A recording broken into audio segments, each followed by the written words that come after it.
उन्हाळा सुरू झाला की कोकणातील लोकांना आतुरता असते ती आंबा, फणस अशा वेगवेगळ्या प्रकारच्या कोकणी मेव्याची आणि त्याचबरोबर ओल्या काजूगरांची सुद्धा। नमस्कार मंडळी, मी Siddhali, welcome back to the channel. I hope तुम्ही सर्व छान आहात। आताच 2 दिवसापूर्वी माझी आई मुंबईला आलेली आणि तुम्हा सर्वांना माहितीच असेल की माझं माहेर आहे कोकणात। तर ती येताना घेऊन आली ओले काजूगर। आपण जेव्हा हॉटेलमध्ये जातो तेव्हा आपण काजू मसाला ऑर्डर करतो, पण ओल्या काजूगरची उसळ तुम्ही एकदा नक्की ट्राय करून बघा, अतिशय अप्रतिम लागते। तर हीच रेसिपी आज मी तुमच्याबरोबर शेअर करणार आहे, तर व्हिडिओ शेवटपर्यंत नक्की बघा। आणि हो, या व्हिडिओमध्ये ओले काजूगर कसे साफ करायचे हे सुद्धा मी तुम्हाला दाखवणार आहे। So let's start with the recipe. सर्वात आधी आपण वाटण बनवूया। एक कढई गरम करून त्यात आपण खडे मसाले घालणार आहोत। यामध्ये घालूया अर्धा इंच दालचिनी, 1 लवंग, 5 ते 6 मिरी दाणे, 3 हिरव्या वेलच्या आणि 1 तमालपत्र। हे सर्व खडे मसाले आपल्याला ड्राय रोस्ट करून घ्यायचे आहेत। 2 ते 3 मिनिटे आपण हे परतवून घेऊया। खडे मसाल्यांचा आता एक खमंग वास सुटलाय, हे आपण बाजूला काढून ठेवूया। त्याच कढईमध्ये घालूया 2 टेबलस्पून तेल। त्यामध्ये 2 उभे चिरलेले कांदे घालूया। कांदा सोनेरी रंगाचा होईपर्यंत आपल्याला परतवून घ्यायचा आहे। इथे मी गॅसचा फ्लेम मीडियम ठेवलाय। आता कांदा सोनेरी रंगाचा होत आलाय। यामध्ये आपण घालूया 1 उभा चिरलेला टोमॅटो।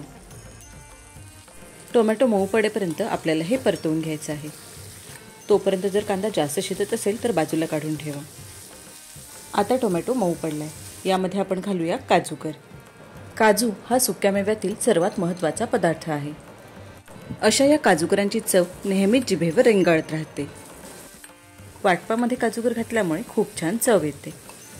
काजूगर आपल्याला 2 ते 3 मिनिटे परतवून घ्यायचे आहेत। आता आपण यामध्ये घालूया कोथिंबीर।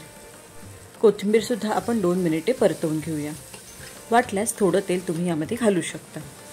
आता हे आपण काढून बाजूला ठेवूया। त्याच कढईमध्ये आता आपण घालूया 1 कप ओले खोबरे। खोबरं आपल्याला ड्राय रोस्ट करून घ्यायचं आहे, त्यामुळेच मी सुरुवातीलाच तेलाचं प्रमाण कमी घातलेलं। खोबऱ्याचा रंग बदलेपर्यंत आपण हे परतवून घेणार आहोत। खोबरे परतवून घेताना गॅस लो फ्लेमवर ठेवा। खोबरं आता सोनेरी रंगाचं झालंय, त्यामुळे गॅस बंद करूया आणि हे खोबरं आपण दुसऱ्या डिशमध्ये काढून घेऊया।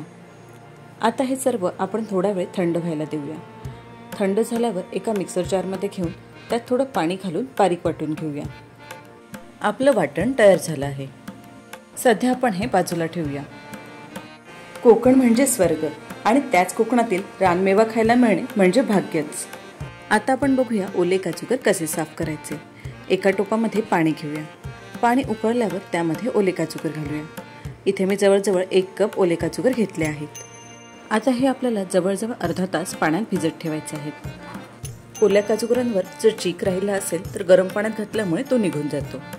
हा चीक जर हाताला लागला तर त्याचे डाग काही दिवस हातावर राहतात आणि हातांना खाज सुद्धा येते, त्यामुळेच आपण हे गरम पाण्यात भिजत घालतो। अर्धा तास झालाय। आता आपण हे काजूगर पाण्यातून काढून घेऊया। जवळजवळ 1200 रुपये प्रति किलोच्या दराने हे काजूगर मिळतात। सर्वात आधी आपण काजूगरवरची साल काढूया। गरम पाण्यात भिजत ठेवल्यामुळे यावरची साल पटकन निघते। तुम्ही बघू शकता यावरची साल किती सहजपणे निघते। त्यानंतर याच्यावर हा जो कोंब दिसतोय तो सुद्धा आपल्याला काढायचा आहे, कारण यामुळे ॲसिडिटी होऊ शकते। अशा प्रकारे आपण सर्व काजूगर सोलून घेऊया। या सीझनमध्ये कोकणात घरोघरी ही भाजी सर्रास बनवली जाते। त्याचप्रमाणे चिकन, मटण किंवा कोणत्याही वाटपाच्या भाजीत हे ओले काजूगर वापरले जातात। आता आपले सर्व काजूगर सोलून झाले आहेत। काजूगर जास्त वेळ सोलून ठेवले तर याचा रंग बदलतो, त्यामुळे आता आपण पटापट फोडणी घालूया। एक कढई गरम करून त्यामध्ये आपण घालूया 2 टेबलस्पून तेल। तेल गरम झाल्यावर यामध्ये आपण घालूया 1 टीस्पून जिरे। जिरे छान तडतडले पाहिजे। जिरे तडतडल्यावर यामध्ये आपण घालूया कांदा। इथे मी एक मीडियम साईजचा कांदा बारीक चिरून घेतला आहे। कांदा आपल्याला तेलावर छान परतवून घ्यायचा आहे। कांद्याचा आपल्याला रंग बदलायला द्यायचा नाहीये, फक्त थोडा मऊ पडेपर्यंत आपण हा परतवून घेणार आहोत।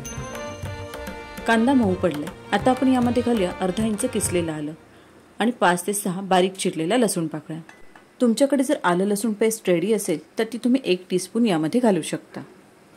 आता याचा कच्चा वास जाईपर्यंत आपल्याला हे परतवून घ्यायचं आहे। आलं लसूणचा आता कच्चा वास गेलाय। यामध्ये आपण मसाले घालूया। सर्वात आधी घालूया अर्धा टीस्पून हळद, 1 टीस्पून लाल तिखट, आणि 2 टेबलस्पून मालवणी मसाला। आता तुमच्याकडे मालवणी मसाला नसेल तर दुसरा कोणताही मसाला तुम्ही वापरू शकता, पण जर तुम्हाला ऑथेंटिक टेस्ट हवी असेल तर प्लीज मालवणी मसालाच वापरा। सध्या बऱ्याच ठिकाणी मालवणी मसाला सहजपणे उपलब्ध असतो। आता मसाल्याचा कच्चा वास येईपर्यंत हे मसाले आपल्याला तेलावर परतवून घ्यायचे आहेत। मसाले परतून घेताना गॅसचा फ्लेम आपण लो करूया। आता तुम्ही बघू शकता की मसाल्याला तेल सुटलंय। यामध्ये आपण घालूया 1 बटाटा। बटाट्याचे मीडियम साईजचे तुकडे केले आहेत। हे आता आपण मिक्स करूया। ओल्या काजूगरांची साईज वेगवेगळी असते आणि त्यावरूनच त्याची किंमत सुद्धा बदलते। तसेच हे ओले काजूगर झाडावरून काढणे हे सुद्धा एक कष्टाचे काम आहे। आता यामध्ये घालूया ओले काजूगर। हे आता आपल्याला एकजीव करून घ्यायचं आहे। मसाला सर्व काजूगरांना लागला पाहिजे। ओले काजूगर हे कोवळे असतात, हे पटकन तुटू शकतात, त्यामुळे हळूवारपणे आपण हे एकजीव करूया। हे एकजीव करून झाले आहेत। आता यामध्ये चवीनुसार मीठ घालूया। आपण यामध्ये वाटण सुद्धा घालणार आहोत, तर त्याप्रमाणेच आपल्याला यामध्ये मीठ घालायचं आहे। आता आपण हे ढवळून घेऊया आणि यामध्ये घालूया 1 वाटी पाणी। पाणी घातल्यावर व्यवस्थित ढवळून घेऊया। काजूगरांचा अर्क या पाण्यात उतरला पाहिजे। आता गॅसचा फ्लेम लो करूया। यावर झाकण ठेवून कमीत कमी 5 मिनिटे आपल्याला हे शिजवून घ्यायचे आहे। 5 मिनिटांनंतर आपण एकदा चेक करूया। हवं असल्यास थोडं पाणी आपण यामध्ये घालू शकतो। हे आपल्याला मंद आचेवरच शिजवायचं आहे, कारण पाणी कमी पडलं तर मसाला भांड्याला लागून करपू शकतो। हवं असल्यास तुम्ही झाकणावर सुद्धा पाणी ठेवू शकता। ओल्या काजूची उसळ ही इतर भाज्यांना चवीत मागे टाकते। आता हे पुन्हा झाकून 5 मिनिटे शिजवून घ्यायचे आहे। आता आपला बटाटा व्यवस्थित शिजलाय। यामध्ये आपण मगाशी तयार करून ठेवलेलं वाटण घालूया। हवं असल्यास वाटणामध्ये आपण पाणी घालू शकतो। आपल्याला उसळीची जशी कन्सिस्टन्सी हवी आहे त्याप्रमाणे आपण पाण्याचे प्रमाण कमी जास्त करू शकतो। ही उसळ थोडी जाडसरच छान लागते। आता हे एकजीव करून आपल्याला मंद आचेवर शिजवून घ्यायचं आहे। वाटपाला छान उकळी आली पाहिजे। ही उसळ तुम्ही चपाती, भात, भाकरी अगदी घावण्याबरोबर सुद्धा खाऊ शकता। 10 ते 15 मिनिटांनंतर वाटपाला छान उकळी आली आहे। आता आपण यावर घालूया कोथिंबीर। कोथिंबीर घातल्यानंतर 2 मिनिटे आपल्याला हे शिजवून घ्यायचं आहे। आता आपली मालवणी पद्धतीची ओल्या काजूची उसळ तयार झाली आहे। वर्षभर आपण सुके काजू वेगवेगळ्या पदार्थात घालून खातच असतो, पण या सीझनमध्ये ओले काजू खाल्ले नाहीत तर आपण खवय्ये कसले। तुम्ही सुद्धा यावर्षी ओल्या काजूची उसळ नक्की बनवून बघा, कारण कोकणातील खास मेवा चाखण्याची हीच तर संधी असते आणि तुम्ही सुद्धा ही संधी अजिबात सोडू नका।